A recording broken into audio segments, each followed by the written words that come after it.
Hey there, friends. It's David from House Lightbringer, and I am here to talk about why a little Pan's Labyrinth broke out in the House of the Dragon finale that happened about 6 months ago. I got right on that for y'all, and I've got my antlers here and my Praise Garth shirt.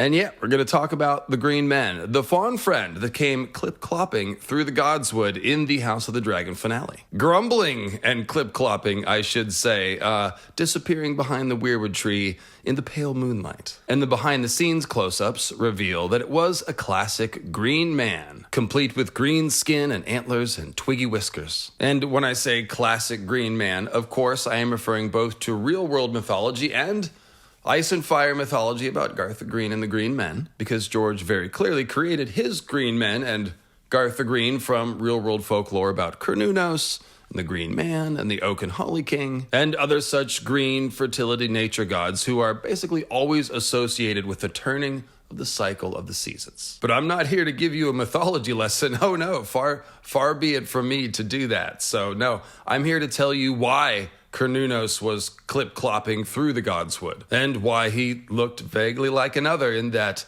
pale blue moonlight. That's no accident, because the others are really just icy versions of the classic folkloric Green Man. They're still representing part of the cycle of the seasons, winter, obviously, as opposed to the green summer part. The Holly Kings to the Green Man Oak Kings, if you will. But because the others are unholy, they're not the classic Winter King figures or Holly King figures. They're not here to give presents to good little boys and girls. Oh no. The others actually want to break the cycle of the seasons, because that's what the long night is, being stuck on winter with no hope of spring. And shout out to Jadis, Winter Witch Queen of Narnia. Formerly of Charn, of course, but now of formerly of Narnia. Depends on where you are in the timeline. Anyway, leave a comment if you want me to cover Chronicles of Narnia mythology on this channel. But I swear, this is about more than mythology, at least. I am here today to tell you that the White Walkers used to be green men. Not symbolically or figuratively. The White Walkers were literally created from green men, or perhaps from the spirits of green men that were inside the weirwood net, but got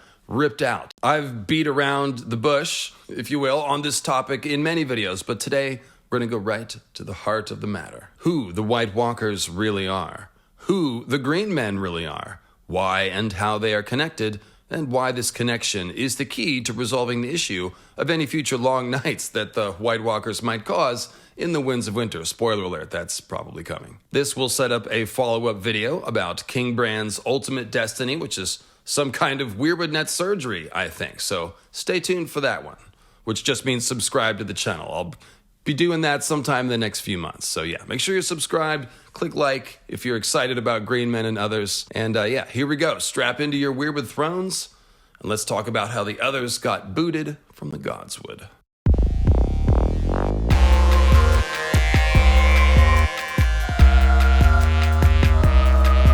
All right, so let's start with a quick summary of what we know about the Green Men. Bran talks about them a few times, as they're apparently one of the more fun legends for little boys and girls of Westeros to cherish. Jojen and Mira Reed definitely know about the Green Men and speak of them a couple of times, probably because their dad, Howland, supposedly visited the Isle of Faces and the Green Men right before the tourney of Harrenhal, which is something you can hear more about in my video, R+L=J, Secret Weirwood Wedding. Very interesting, that Howland Reed Green Man's skullduggery. So the Isle of Faces is the only place where the Green Men are said to live now, but that may not have always been the case in days of yore, as we'll discuss. Harrenhal is, of course, right by the God's Eye Lake and the Isle of Faces, so it's not too surprising for House of the Dragon to show us a Cernunnos folk tramping around the Godswood there, giving Alice Rivers her instruction on how to brew psychotropic weirwood tea or whatever. Perhaps the Green Men traded secret knowledge to Howland Reed for a skin boat, and that's how they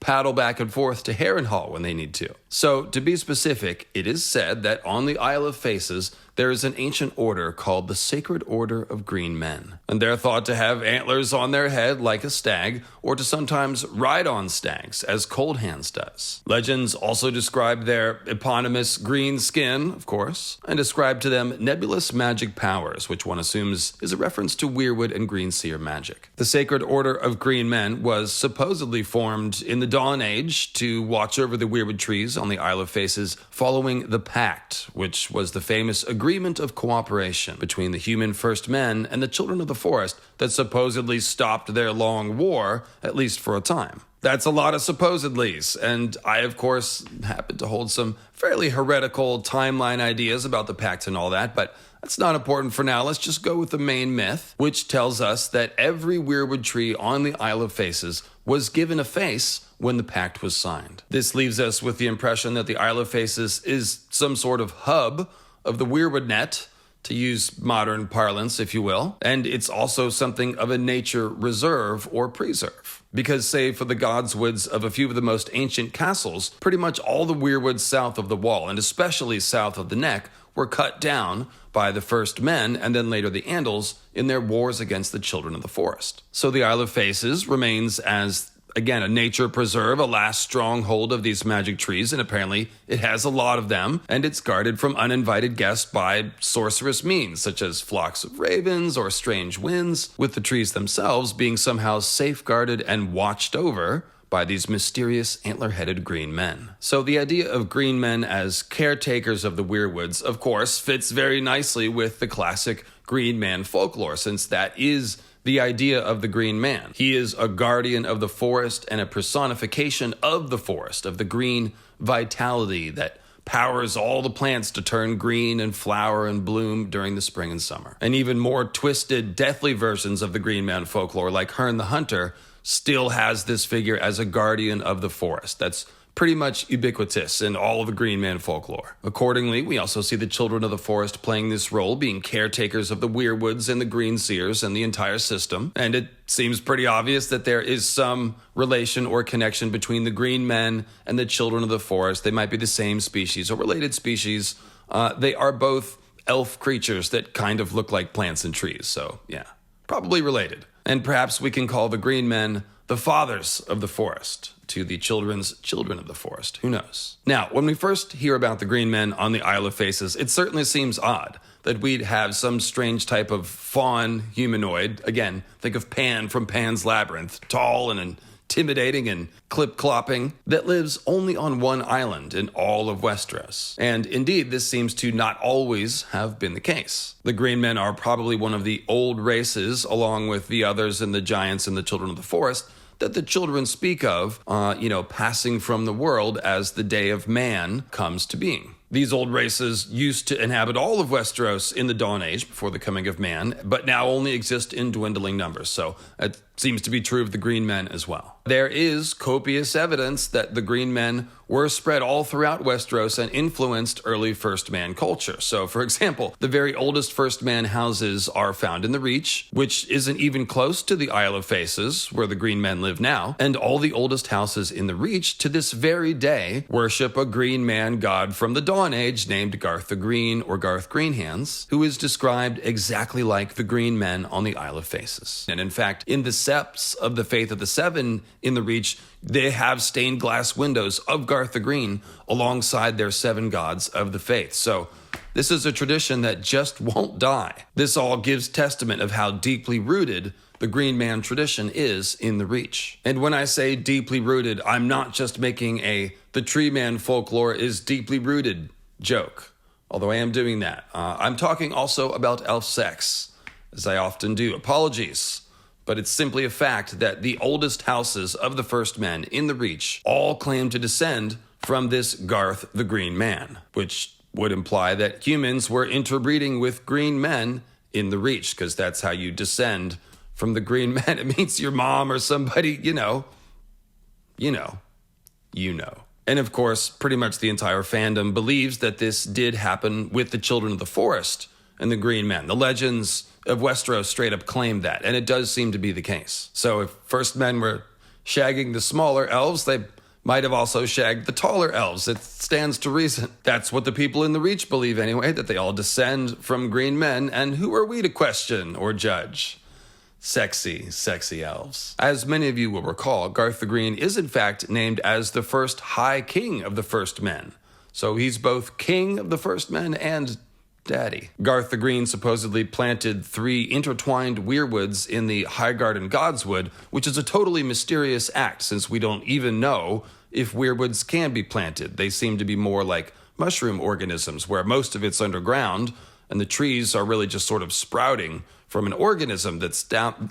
Who knows? But however it's done, Garth supposedly caused these 3 intertwined weirwoods to grow in the Highgarden Godswood, which generally tracks with the green men being pretty much like this, closely associated with weirwood trees. Highgarden itself is the castle which Garth the Green established for his progeny, the Gardener Kings, who ruled as the most powerful kings of the First Men for thousands of years until the Targaryens came to Westeros. Garth also supposedly created a throne from a living oak tree for the Gardener Kings to sit on, which sounds like either weirwood-style magic being applied to a different kind of tree, or perhaps just a garbled myth about a weirwood throne. Now, Garth the Green's name itself is actually a giveaway that he is some sort of weirwood god. As fans of this channel and Old English words will know, the word Garth is synonymous with the word weir, specifically in the context of a type of wooden meshwork dam that is used to catch fish, or strain fish, you might say,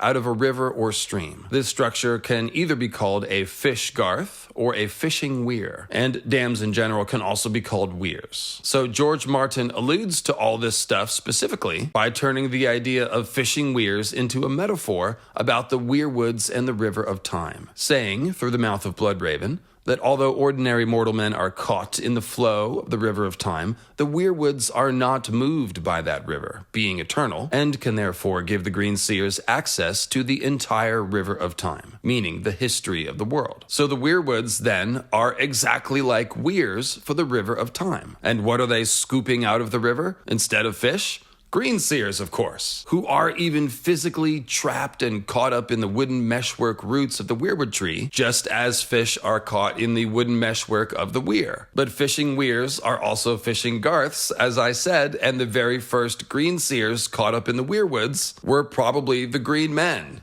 the Garth people. So the tree and the green man actually have the same name. You could call the man Weir Greenhand, or you could call the trees Garthwood trees. They're practically the same thing. It gets worse though, because the Godswoods, where we find the weirwood trees, are based on something called a cloister garth, or a garth garden. That's right. And this is a type of enclosed garden found within a castle or medieval monastery, usually with a tree in the center to represent, of course, the tree of life in the Garden of Eden. So as you can see, the common element between the garth garden and the fish garth is the idea of enclosing or trapping something, either the fish of the river or the garden and the tree. And as you can also see, the Godswoods of the Westerosi castles look a lot like these cloister garth gardens, which means that the Godswoods are garth gardens already, even before any green men set foot in them. And they do seem to set foot in them, or rather, cloven hoof. Garth Gardener, indeed. It's a Garth Garden. He's Garth Gardener, yeah. There are also many clues, first picked up by Crowfood's daughter from the Disputed Lands channel. Hat tip to her and her very cool Green Man video. There are also clues that the weirwood leaves, which are always described as looking like bloody red hands or blood-stained hands, were once green and thus would have looked like green hands. Clues such as this 2024 calendar art by Justin Sweet, which seems to depict a green-leaved weirwood tree with an unbloodied tree face. I think it's both logical and intuitive to take this unbloodied green form of the weirwood tree as the original form of the weirwoods, i.e. before they were wounded, if you will. And if the original weirwoods did have leaves like green hands, then that means that Garth Greenhand, who is basically the oldest mythological figure in Westeros, is named after the original form of the weirwood tree, and vice versa, obviously. In fact, the wording and the descriptions, as you can see, become so identical once you break it down that a lot of us in the community have wondered if there are no green men and there is no Garth the Green, just green-handed weirwood trees with faces that talk. Yeah, But now that we've seen a Cernunnos friend clip-clopping through the Godswood on House of the Dragon, it seems more likely that this will also be the case in the books, right? That there will be green men, physical walking green men in the books, which is something I've always believed in. Look at me. I made a t-shirt about it. Which, by the way, if you want a Praise Garth t-shirt, you can get one of those at the Bonfire store link in the description below the video. So check out my longer video, The Weirwoods Were Green, if you want the full explanation about this. And also, again, check out Crowfood's Daughter's video from the Disputed Lands channel. But the bottom line is that Garth the Green is a weirwood god. Or said another way, and more generally speaking, the green men are weirwood entities of some kind. They could be symbiotic beings when they're living, or they could be avatars of the tree, like a dryad. Something like that. So again, I say the weirwoods and the green men are practically the same thing. So even though all this Dawn Age mythicized history is admittedly somewhat murky, it does seem that the green men were in Westeros around the time that the very first men arrived, since these houses in the Reach are regarded as the very oldest first man houses. Or else the green men may have arrived with the first men, since some legends do say that Garth the Green was the leader of the first men who led them across the land bridge, the formerly unbroken Arm of Dorne. There can also be little doubt, again, since the tradition still persists to this day, that these early first men in the Reach worshipped Garth the Green in some sense, which really just means that they worshipped green men, which means that early first man culture is heavily shaped by the green men or even based around them and their symbiotic magical relationship with the weirwood trees. So another clue that the green men were widespread all throughout Westeros and had a heavy influence on early first man culture can be found in the ancient Durrandon kings, the Durrandon Storm Kings who came before the Baratheons but basically handed off all their symbolism and antler crowns and things to the Baratheons. In other words, the reason that Robert and Renly run around dressed like Cernunnos, dressed like green men, is because the ancient Durrandon kings did that for thousands of years, wearing antler crowns and antler helms and all that stuff. So there's two possible explanations for this tradition. One, the green men were simply revered and respected and even feared all throughout Westeros. And so some of the first men kings put on the trappings of green men to convey power and authority in the favor of the gods and all that kind of stuff. And it may also be that these imitators even worship the real green men, and perhaps they're dressing up like green men because they are the favored, kings and favored chosen ones of the actual green men. Or, second explanation, these early Durrandon kings were actually green men, or more likely human green man hybrids, just as the kings in the Reach, just as the legends say that the kings in the Reach were. In either scenario, or any related scenario, we can see the exalted status that the green men clearly held in early first man culture, from the Reach to the Isle of Faces to the Stormlands, which is basically all of southern Westeros. Then as a cherry on top, in the world of Ice and Fire, we're given kind of a one-off legend, disconnected in time, of the Green King of the God's Eye. And even though we don't know exactly when he lived, this idea of a Green King of the God's Eye is obviously just more evidence that, say it with me, the green men had a big influence over early first men culture and were seen as kings and gods and god kings and figures of divine authority. So that's the deal with the green men. They're some sort of Pan's Labyrinth type creatures who function as weirwood guardians or perhaps even weirwood avatars. I would assert that they are the original old gods. And like the children of the forest, they are a rare sight these days, but not as rare as you might imagine because we saw 6 of them in the Game of Thrones prologue, although they certainly terrified the Night's Watchmen who glimpsed them.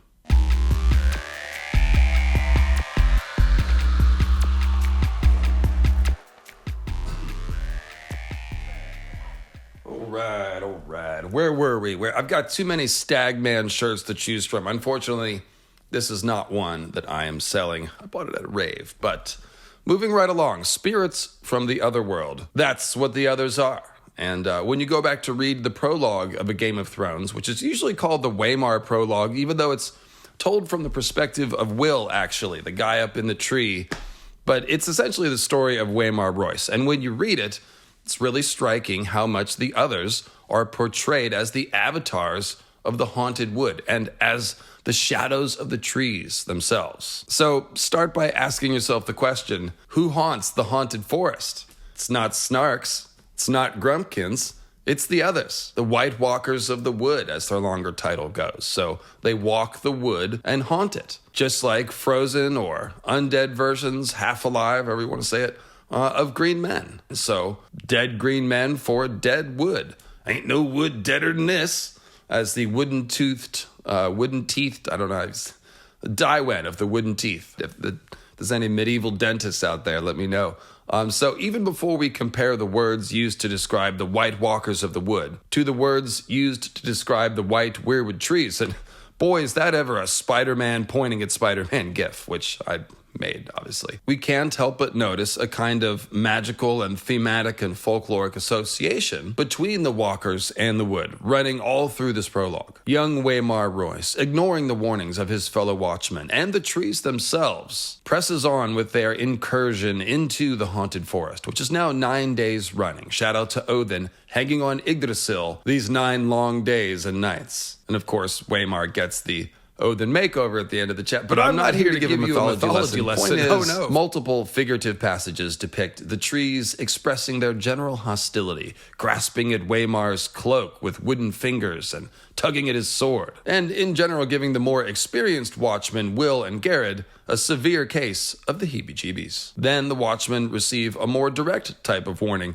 a terrifying tableau of frozen wildling corpses. And yet Waymar boldly and without fear presses on, and is finally confronted by the others who emerge to defend their haunted forest, almost as if the trees have come to life. 2 watchmen are killed, and the third, Garrett, is left well and truly haunted, babbling some version of winter is coming, too incoherent for even Ned Stark to understand. The others display this behavior again when the Night's Watch moves north of the wall in force, sending their wights and some undead snow bears and things to massacre about 200 watchmen at the Fist of the First Men. And even the wildlings, of course, turn out to be moving south in force, mostly because the others have been picking off and killing them and turning them into whites in increasing number. So it seems like the others are becoming increasingly intolerant of humans north of the wall who aren't giving them babies, like Craster and perhaps some of the people of the frozen shore who are said to worship cold gods of snow and ice. So in perhaps his most famous description of the others, George Martin describes them thusly: strange, beautiful, think, oh, the she made of ice, something like that. A different sort of life. Inhuman, elegant, dangerous. So the original name of the she is the Ice She, which makes the idea of icy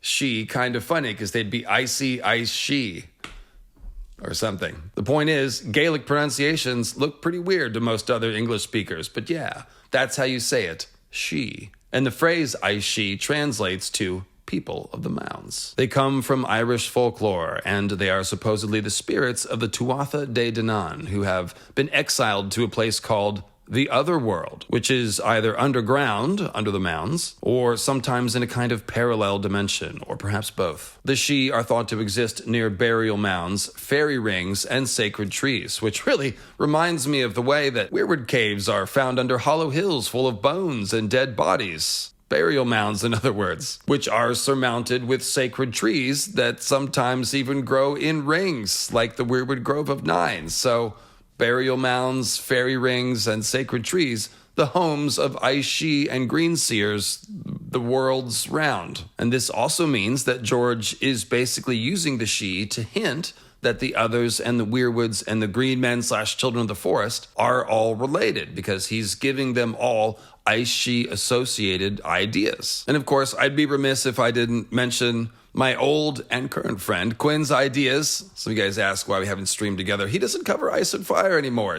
Watch his channel. He's doing sci-fi. But yeah, it's not far. He's right down the street. In any case, Quinn's Ideas, the very first Ice and Fire video that I ever got excited about, really, was his video about the children of the forest and the She. So shout out to Quinn's Ideas. And rolling along here with the presentation, the She are both feared and respected and must be placated with offerings, unless you want them to turn hostile and drive out the trespassers, which means you. This could also well describe the relationship that Craster and some other wildlings have with the others, of course, where Craster is seemingly protected by the others in return for his child sacrifices. The Ice She are usually only spoken of indirectly, as the folk or the fair folk, which seems like it might be the inspiration for Martin's name that the wildlings call themselves, the free folk. The Sidhe are also associated with changeling folklore, which is all about stealing babies. And finally, they are usually said to be incredibly beautiful,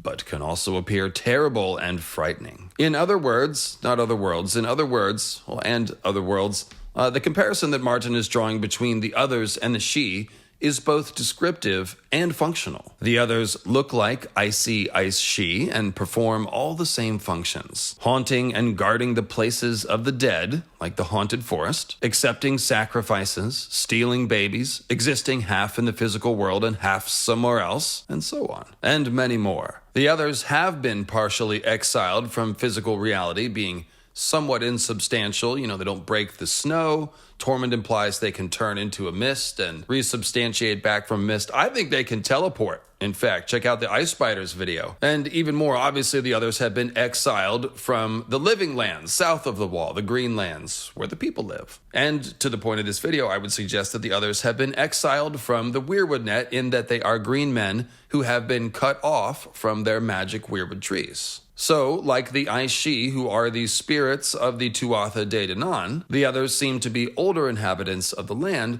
who lost a war and lost their homes, their tree homes in this case. So hopefully you can see how compatible this all is, and specifically how compatible the idea of green men who've been exiled to the cold deadlands to become the others is with the idea of the Tuatha De Danann being exiled to the other world to become the Ice Sidhe. I would say that this is the magical and folkloric context for what's going on there when Waymar trespasses in the haunted forest of the others. Now, I can't say that I knew any of this folklore when I first read A Game of Thrones more than a decade ago. It's probably like 14 years ago. But to anyone who was familiar with the Sidhe and the Fomorians and the Tuatha De Danann and all that stuff, and of course, Green Man folklore, basically all the folklore we've talked about in this non-mythology lesson video so far, anyone who knew all that stuff would have read this prologue of A Game of Thrones and sort of intuitively understood a lot more about who these others were. Which is to say, the pissed-off avatars and guardians of this pissed-off, haunted-ass forest. Pretty much all of the analysis and further research done on the others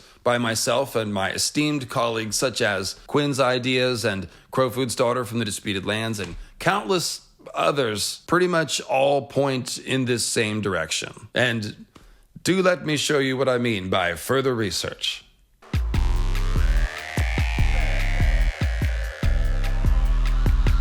The dark shadows of the wood. All right, so when we isolate the language that George uses to describe the others, a few things become immediately obvious. That they are of the wood, and that they are spirits or shades of some kind. Will saw movement from the corner of his eye, pale shapes gliding through the wood. He turned his head, glimpsed a white shadow in the darkness. Then it was gone. So the term white shadow is by far the most common phrase used to describe the others. And sometimes it's cold shadow, pale shadow, or just shadow. For example, Lord Commander Jorah Mormont, rest in peace, speaks of white shadows in the woods and the unquiet dead stalking our halls to describe the rising threat of the others. And when Gilly speaks with Jon about saving her baby from being given to the others by Craster, they both use the white shadow description. In A Feast for Crows, Sam reports that Maester Aemon's woken up and wants to hear about these dragons. He's talking about bleeding stars and white shadows and dreams. And clearly, Aemon is catching visions of the end times here, seeing dragons and comets and the others. And by the way, that's George dropping hints about Aegon's prophecy. It's like, oh, you think Aegon might have seen a vision of them? Maester Aemon is seeing them. So probably other Targaryens are too. Moving right along. Going back to Sam Tarly, Sam the Slayer. He also thinks of the others as the White Walkers of the wood, the cold shadows, the monsters of the tales that made him squeak and tremble as a boy, riding their giant ice spiders, hungry for blood. And Tormund, like I said, uses similar language to describe the others, calling them shadows with teeth, and shadows that never go away, but are always clinging to your heels. So think about your shadow on the sidewalk, which appears to cling to your heels, as it were. And shout out to these people who made this, which is pretty cool. So if the White Walkers are shadows, What are they shadows of? Who or what is casting these shadows? A shadow emerged from the dark of the wood. It stood in front of Royce. Tall it was, and gaunt and hard as old bones, with flesh pale as milk. Its armor seemed to change color as it moved. Here it was white as new-fallen snow. There, black as shadow. Everywhere, dappled with the deep gray-green of the trees. The patterns ran like moonlight on water with every step it took.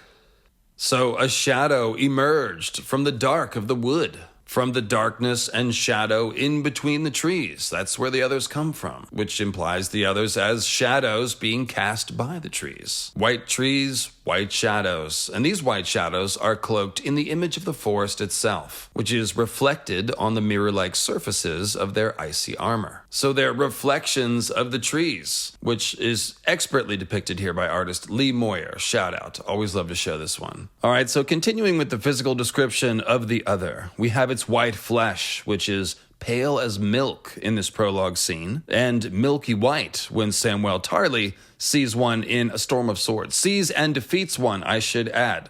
Sir Puddles rest in puddles, I guess. Or evaporated cold mist.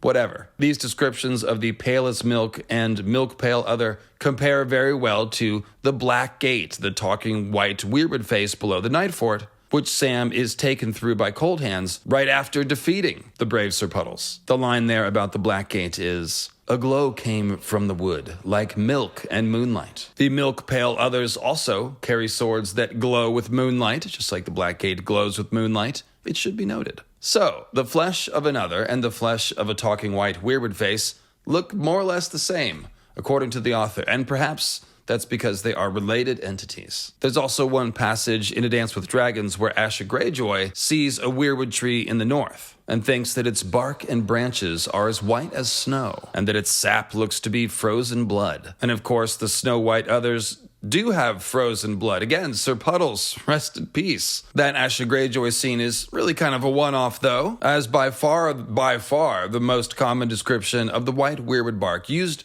some 15 times, if I recall correctly, from the days when I used to count such things. Yeah, I think it's 15 times bone white or white as bone, and I'm sure you'll remember that, as it's very consistent through all 5 books. Bone white bark and leaves like blood-stained hands. That's the weirwood tree. And then going back to that Game of Thrones prologue that we just read, the other there was gaunt and hard as old bones, while Sam's White Walker, Sir Puddles, had bone-white hands. Then in A Dance with Dragons, we see that the weirwoods have bone-white hands too. When the Lord of Bones, aka Mance Rayder, glamored as the Lord of Bones, is burned in a weirwood cage at the wall. Some of that cage is made from, quote, the bone-white fingers of the weirwoods. In other words, the weirwoods look like bleeding skeleton trees, and the others look like tree skeletons wrapped in ice and shadow. And speaking of wooden skeletons wrapped in ice and shadow, may I present to you this weirwood tree from a different prologue. This one is the Varamir prologue from A Dance with Dragons. Outside, the night was white as death. Pale, thin clouds danced attendance on a silver moon, while 1,000 stars watched coldly. He could see the humped shapes of other huts, buried beneath drifts of snow, and beyond them the pale shadow of a weirwood armored in ice. So that's pretty much the theory right there. The pale shadow of a weirwood armored in ice is exactly what I am saying the White Walkers are. The shadows that emerge from the dark of the wood. Armored in ice. You see how this is all the same language, just shuffled around a little bit to describe the White Walkers and the white weirwood trees. So yeah, a weirwood tree dressed like another. It's pretty incredible, I thought to myself when I first found it. But what elevates this passage to true greatness is the way the other lines paint a vivid picture of the others up in the sky above the tree. So it says, the night was white as death, but the others are actually knights white as death, complete with armor and horses, albeit icy armor and dead horses. It says that pale thin clouds danced attendance on a silver moon, while 1,000 stars watched coldly, but the others are both pale and thin, as well as cloudy, since they trail cold mist. They danced with Waymar, Dance With Me Then, in the prologue. They very famously have cold blue star eyes, and they are several times described as watchers. So what we have here is a little as above, so below, if you will, where up in the sky we see a poetic, figurative depiction of the others as dancing white death knights with thin, pale, cloudy bodies and cold, watching star eyes. While down below, George is using the frozen weirwood tree to show us the true nature of the others as weirwood shadows armored in ice. Now, George Martin, being a master and not being content with the elevated greatness of this passage, continues to cook and references the ice she here strongly. So check this out. He could see the humped shape of other huts beneath drifts of snow. So the humped shapes of the huts buried under the snow would just look like mounds. And in fact, the word mounds is used in just a second. And of course, the ice she are the people of the mounds. And these snowy mounds, well, they're the other huts. They're the huts or homes where the others live. So the others are like the ice she. They're spirits of the dead living in mounds, but everything is coded in the language of snow and ice because they're icy, ice-she. Then, as the others themselves and their army of the dead walk by the frozen, pale shadow armored in ice weirwood tree, we read that below the world had turned to ice. Fingers of frost crept slowly up the weirwood, reaching out for each other. The empty village was no longer empty. Blue-eyed shadows walked amongst the mounds of snow. So there's the ice-she code word mound used specifically. And just as the White Walkers of the wood walk the wood, here the blue-eyed shadows are walking the mounds. Fingers of frost are creeping up the white weirwood bark, reaching out for each other. So now it really sounds like the tree is turning into another. First it was a pale shadow with ice armor, and now it's growing icy hands. And going further, I've compared these frosty fingers reaching out across the weirwood bark as being like the icy hands of the other trying to pull itself out of its tree womb, if you will. Kind of like the black hands of the shadow baby pull itself out of Melisandre's fiery R'hllor womb. The next line does indeed make it sound like the tree has given birth, as it says, the empty village was no longer empty, and then describes the cold shadows walking around outside their mounds, which is never good. Now, some have said that this sort of language that we're making so much of is just color for the world, and the sort of analysis that we're doing is torturing the text. But I would counter that George R.R. Martin is a master author, and that he's using precise symbolic language to reinforce and elaborate upon what the basic story sense is already telling us. The White Walkers are the shadows of the white trees, which appear tortured because their spirits have been ripped out of their bodies.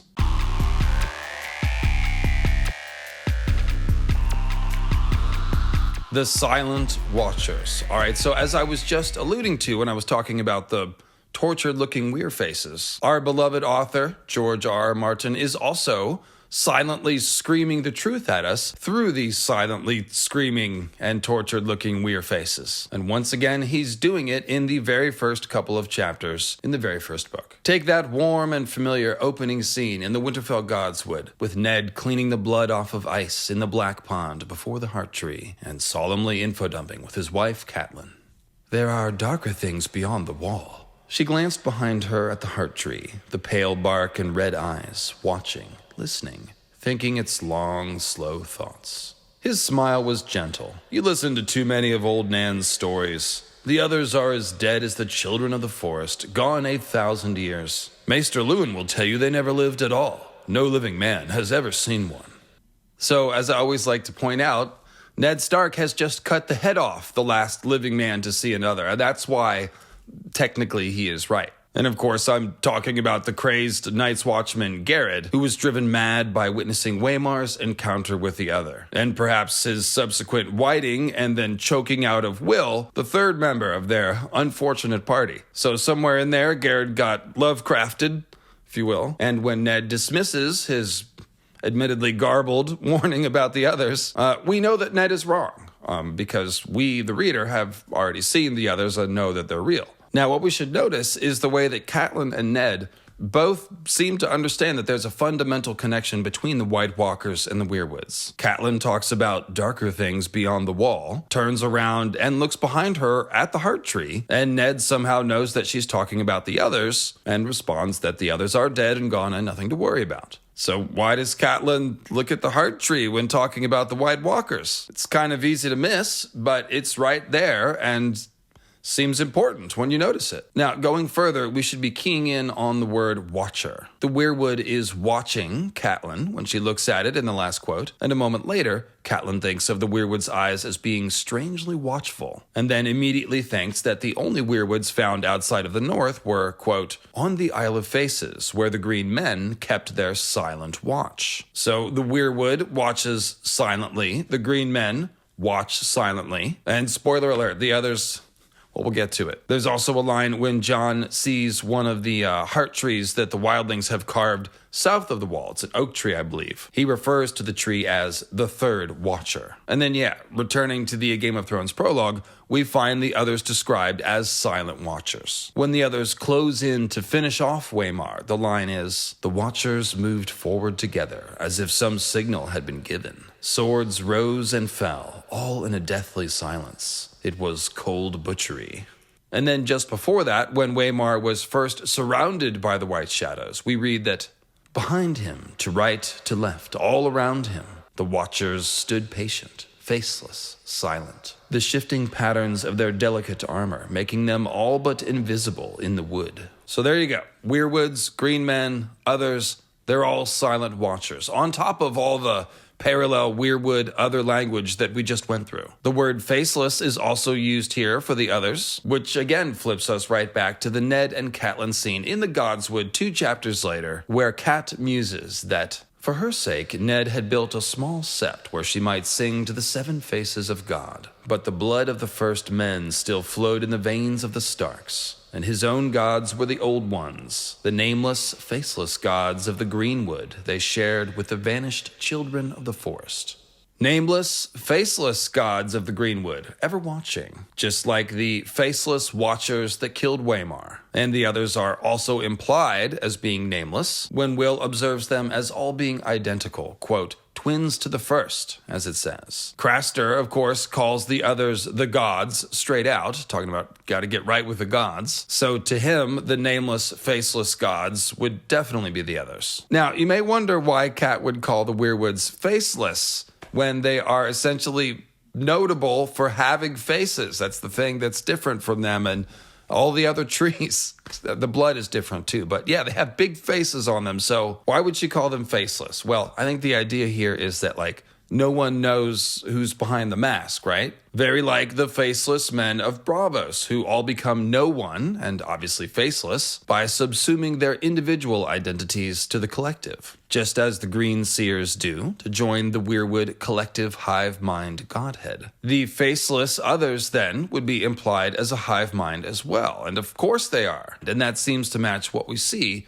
in the prologue. They're all identical and move in concert without any signal needing to be given. So this all makes perfect sense, really, if the others are the shadows of the weirwoods. Well, what does that actually mean, since we know that the old gods of the weirwood are actually some sort of collective hive mind consciousness thingy, some sort of mind soup made up of all the Green Seers in the past. Humans and children of the forest, all joined up as one. So if the others are shadows or dead spirits of anything, then they would be the spirits of the Green Seers who were in the weirwood tree, which we can assume would have constituted a hive mind of its own. That would have been the original weirwood hive mind, in fact. So what we're actually talking about here is abomination level 100 is the idea of the entire original Green Seer hive mind being ripped out of the weirwood net wholesale and left out in the cold to haunt the wood forever. So now they're disembodied tree spirits, and I'm guessing some further magic, probably the blood magic sacrifice of the babies that are given to the others, would be needed to create and substantiate their icy golem bodies, as I like to call them. As I mentioned earlier, the icy bodies of the others are partially insubstantial, don't break the snow, they can turn into a mist and back, according to Tormund. They're kind of like shadows. They might be able to teleport. Say it with me, check out the Ice Spiders video. And to me, all that is consistent with the idea of spirits that were just floating around and needed bodies, so we made their bodies out of ice. With the blood magic sacrifice of humans, maybe originally children or green men, who knows? Actually, I think it was green men. Check out the Green Men of the Night Fort live stream if you want further speculation on that. So this then would be my answer to the very basic question, which is staring us right in the face from the very first chapters of the first book. Why do the weirwood trees look like this? Silently screaming and bleeding forever, with terrifying and anguished faces, described like corpses with white bone bark and leaves like bloody hands. And in fact, I think George is doing another very clever wordplay thing here with the idea of a white tree and a white tree, W-H-I-T-E versus W-I-G-H-T, because the white in color trees look like corpse whites. They look like zombie trees. Their skeletons are showing and they're bleeding, and their original brains or spirits, they're not in control of their bodies anymore. And they want to eat the dead. And in fact, brain eating is part of this all with the Jojen paste. Check out weirwood paste as people, because it is. So yeah, white tree, where you might see whites around the tree. And of course, Gilly and Sam did run into whites around a white weirwood tree in a village that may or may not have been white tree. Sam wasn't sure. So in any case, here is where we bring it back to the green men. Because remember, I'm trying to prove that the others used to be green men, not just that they used to be weirwood trees in some sense. Well, again, that original weirwood hive mind would have been made up of green seers, and it's pretty easy to imagine the green men as the original green seers, perhaps along with children of the forest who they may be related to. So consider this, if you will, the connection between the forest and an antler god like Cernunnos or Garth the Green is in large part based on the visual similarity between antlers and the branches of a tree. That's why pretty much every antler god looks a little bit like a stag and a little bit like a tree. And of course, this is also true for Garth the Green and the Green Men of A Song of Ice and Fire. They look like both stags and trees. Thus, the green antler god acts as a living avatar of the forest, as a personification and an embodiment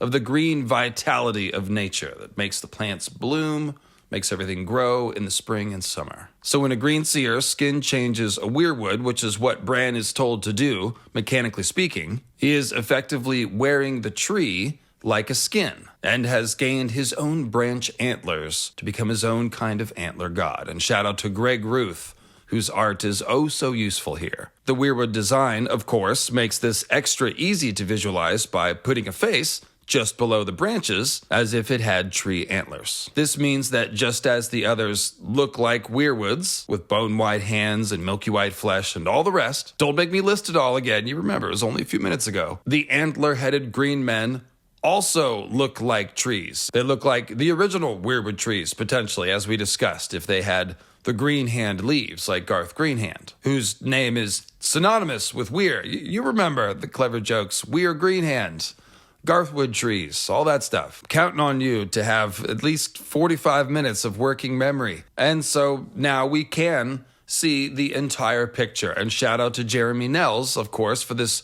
commissioned Others and Green Men artwork. But yes, Garth and the green-handed green men resemble the original weirwood trees, while the others resemble their fallen form. And then going back to the silent watcher term, which is used for the others in the weirwoods, I mentioned that the green men keep their silent watch over the weirwoods on the Isle of Faces, and they are almost certainly nameless and faceless as well, if they are a hive mind. And that's backed up by the fact that the only green man to ever get a name, Garth Greenhand, is again just named after the tree. That's not a name, folks, that's a description. They are all Garth Greenhands. You know what I'm saying? Now, some of you watching this video might be hearing all this Watcher stuff and wondering, when is he going to talk about the Nephilim? Right now, it's Nephilim time. And yes, George is almost certainly trying to capture the mystery and mystique of the term the Watchers, which comes from the Enochian Nephilim, or Nephilim, I think it is. They were believed to be the half-divine hybrid offspring of rebellious fallen angels who copulated with mortal women. Because what else are you going to do if you're a naughty angel and you're not in heaven? You got to make some hybrids with the human women who were very attractive, according to the verse. Sexy, mortal women and elves. I guess. So the Nephilim were thought to have been giants who fought with great prowess. But those naughty angels, Azazel and Semyaza and all them folks, well, they were called the Egregori, and I'm probably saying that right, but you can see the word here on the screen, and this word translates to watchers, while Nephilim means the fallen. Ergo, what George is doing here is implying the others as fallen angels, which seems very comparable to the idea of fallen green men or green seers, and to the She, for that matter, who are fallen / exiled / spirit worldified Tuatha De Danann. Either way, the Watchers are semi-divine, alien, angelic beings, and thus I think it makes sense to use that term for the others, the green men, and the weirwoods to which they are both tied. The Nephilim being giants may also be why George describes the Winterfell weirwood as standing like some pale giant frozen in time, and also as a pale giant with a carved face and leaves like bloody hands. I mean, it could just be because the weirwood trees are really big, but Martin, as we've seen, is also calling the trees and the others the Watchers, and both the others and the weirwoods are very much pale giants frozen in time. And even the phrase waking giants in the earth, which certainly refers to earthquakes on some level, perhaps caused by weirwood roots shaking the earth, may also come from the Nephilim, because there's kind of a famous verse about the Nephilim where it says, in those days, the Nephilim were on the earth. So yeah, waking the giants, waking the Nephilim, waking the others, it's all kind of the same vibes. And there you have it. That, I think, is the approximate path that leads from Green Man to White Walker. The Green Men in Westeros either die and go into the weirwood net hive mind, or more likely, I'm thinking, they exist while living in a symbiotic relationship with the trees and perhaps in a hive mind, a collective consciousness with each other and with the trees. But then at some point, something terrible seems to have happened to the weirwood net, and that entire hive mind of green men is cut off from the living trees and turned into the others. That means that Corlys Penny, a R'hllorist converted knight in Stannis' army, is essentially correct when he says that, "You Northmen brought these snows upon us, you and your demon trees. R'hllor will save us." Well, I don't know about the R'hllor will save us part.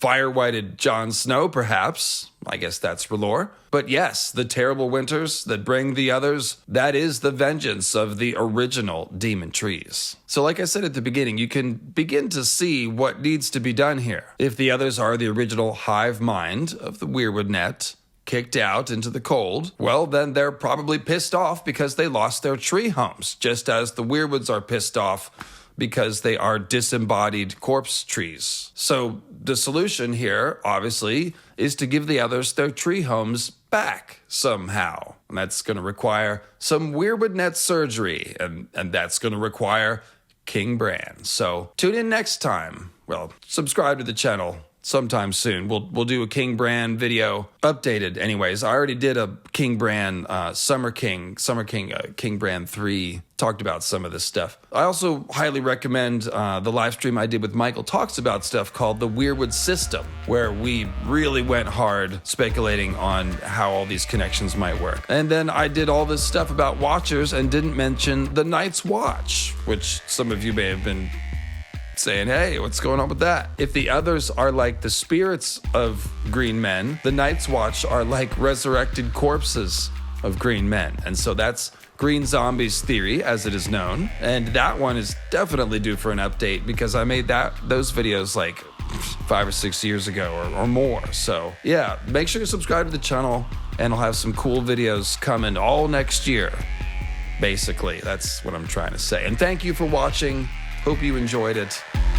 Praise God.